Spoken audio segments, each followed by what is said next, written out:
Hello and welcome back to another video. Today we're going to be talking about the 2025 New Jersey governor's race, where Democrat Mikey Sherrill is running against Republican Jack Ciattarelli.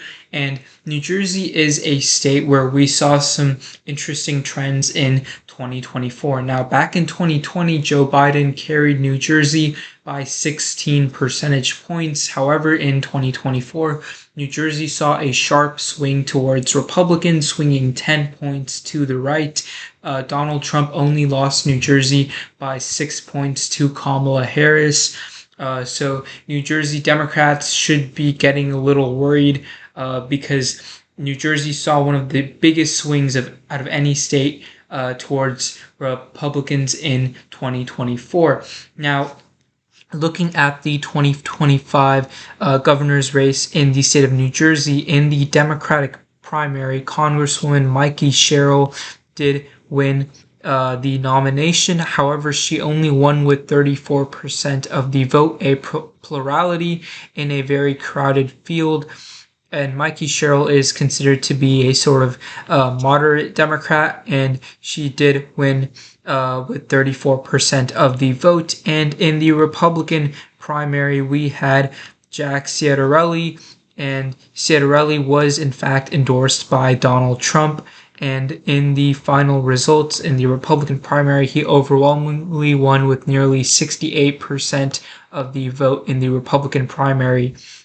Now, looking on ahead to the general election, pretty much every forecaster has rated this race as lean Democratic. And what we can see in the polling is that Sherrill does have a consistent lead. Even in Republican internals, Sherrill is leading. For example, this poll right here, this is a Republican internal. It has Sherrill leading by 5 points. Another Republican internal has her leading by 7 points, and yet another Republican internal has her leading by 3 points.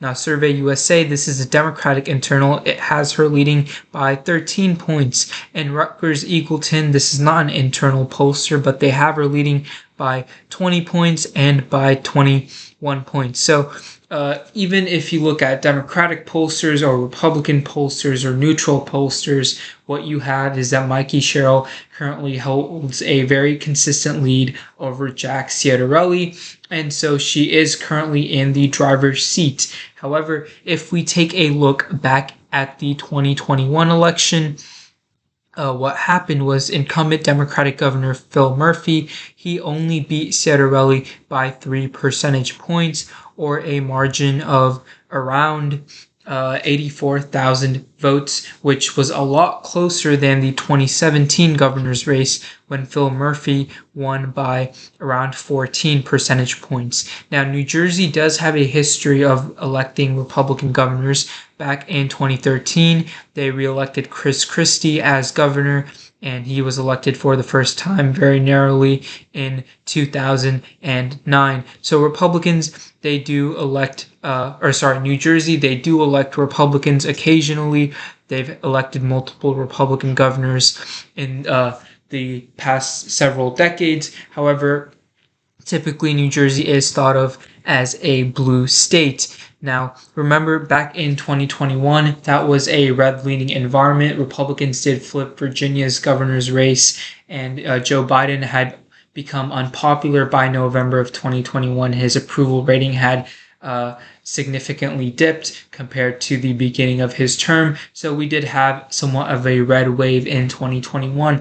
But in 2025, Donald Trump is the incumbent president, and there's a very good chance that we will see a backlash against Trump and the Republicans rather than a backlash against Biden and the Democrats, seeing that Trump is currently in power.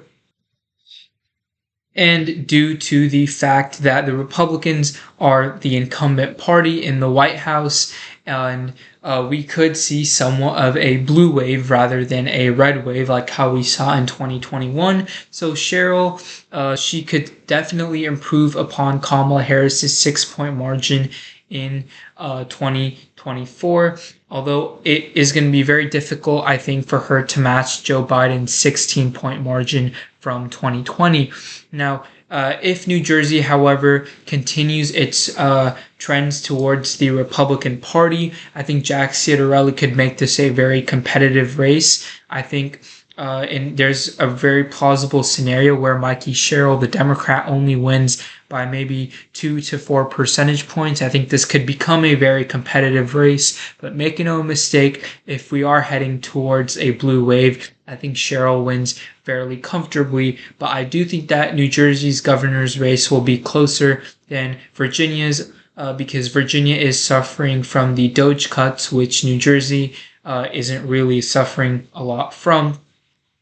And so ultimately, I think this race does have the potential to be very competitive, like how it was in 2021, especially if New Jersey continues its shift towards the Republican Party. But if New Jersey begins to revert even a little bit towards the Democrats, or we see a blue wave year in 2025 and 2026, I think Democrats could win this race fairly comfortably. So if you guys did enjoy, please be sure to drop a like and subscribe. Turn on post notifications so that you don't miss a future upload. Please feel free to comment any video ideas or suggestions, and I will see you all in the next video.